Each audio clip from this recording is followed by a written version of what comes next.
Fiawo ƒe agbalẽ ta 90. Yehowa ɖe eɖokui fia Solomo.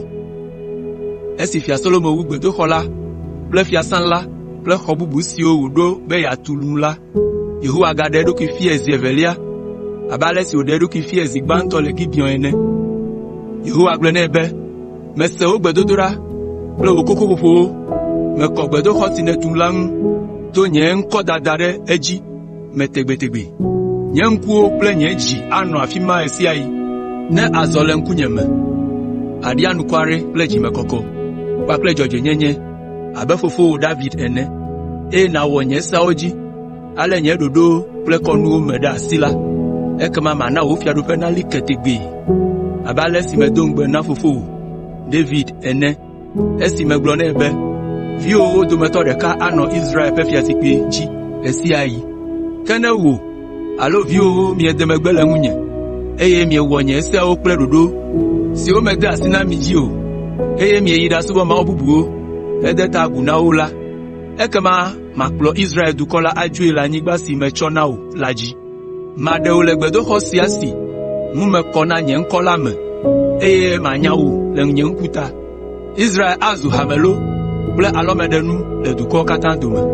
Gbedoxɔ sia azu xɔ gbagba si ƒe xɔtunuwo woali kɔe ɖi, eye ame sia ame si ava tso me yina la, ƒe nu aku, eye woaɖu fewu agblɔ be, nu ka ta Yehowa wɔ nu siawo ɖe anyigba sia kple gbedoxɔ sia ŋu, eye ŋuɖoɖo la anye, elabena woɖe asi le Yehowa, woƒe Mawu si kplɔ wo fofowo tso Egiptenyigba dzi la ŋu, eye wosubɔ mawu bubuwo ɖe eteƒe.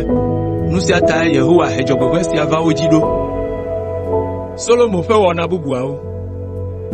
Le ƒe 20 megbe, esi Solomo tu xɔ eve siawo, gbedoxɔ la kple fiasã la vɔ la, fia Solomo tsɔ du 20 le Galilea na Hiram, Tiro fia, elabena Hiram tsɔ sedatiwo kple sesewutiwo kple sika siwo katã wohiã la nɛ. Ke esi Hiram tso Tiro yi ɖakpɔ du siwo Solomo tsɔ nɛ la, duawo medze eŋu o. Ebia fia Solomo be, nɔvinye, duka ƒomeviwoe nye esiawo nenam. Etsɔ ŋkɔ na duawo be Kabul, si gɔmee nye menyo na naneke o. Fia Hiram ɖo sika si ƒe kpekpeme nye kilogram 4,300 la ɖe fia la. Fia Solomo zi ameawo dzi wotu gbedoxɔ, fiasã, Milo mɔ, Yerusalem ƒe gliwo kple Hazor, Megido kple Gezer duwo katã. Gezer nye du si Egipte fia xɔ, tɔdzoe, eye wòwu Israelvi siwo katã nɔ eme. Emegbe la, etsɔ du sia na via nyɔnu si nye fia Solomo srɔ̃wo dometɔ ɖeka la, abe srɔ̃ɖenunana ene.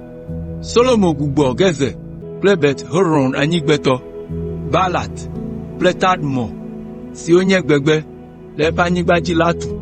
Egatu du bubuwo, ɖewo nye nuɖuɖudzraɖoƒewo, eye bubuwo nye tasiaɖamwo ƒe du, sɔdolawo ƒe du, hekpe ɖe xɔ siwo katã dzroe la ɖe Yerusalem kple Lebanon kple teƒe bubu vovovowo le anyigba si dzi wònye fia ɖo la. Ame siwo katã susɔ tso Amoritɔwo, Hititɔwo, Perizitɔwo, Hivitɔwo kple Yebusitɔwo dome, ame siwo menye Israelviwo o, woawoe nye ame siwo nɔ anyigba la dzi tsã ƒe dzidzimeviwo, ame siwo Israelviwo metsrɔ̃ o la. Fia Solomo na wo wɔ dɔ abe kluviwo ene, abe ale si wòle va se ɖe egbe ene.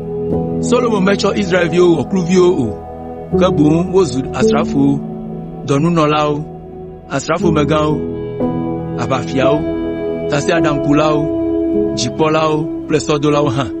Israelvi 550 nye ame siwo nye dzizidzidɔwɔlawo dzikpɔlawo. Fia Solomo ɖe Farao ƒe vinyɔnu tso David ƒe du ƒe afi si nye Yerusalem ƒe akpa xoxotɔ la me yi xɔ yeye si wòtu nɛ le fiasã me la me. Emegbe la, etu Milo mɔ la hã. Esi wowu gbedoxɔ la tutu nu la, Solomo sa numevɔ kple akpedavɔ zi 3 ƒe sia ƒe le vɔsamlekpui si wòtu na Yehowa la dzi, eye wòdo dzidzɔ ʋeʋĩ hã le edzi le Yehowa ŋkume. Fia Solomo na wokpa tɔdziʋuwo hã ɖe Ezion Geber si le Elat gbɔ, le ƒu dzĩ la ta le Edomnyigba dzi. Hiram ɖo eƒe ame siwo nye ƒudzidɔwɔlawo, eye wonya nu tso atsiaƒu ŋu nyuie la ɖa be woawɔ dɔ kple Solomo ƒe amewo le tɔdziʋuawo me. Wode Ofi, eye wotsɔ sika kilogram 15,120 vɛ na Fia Solomo.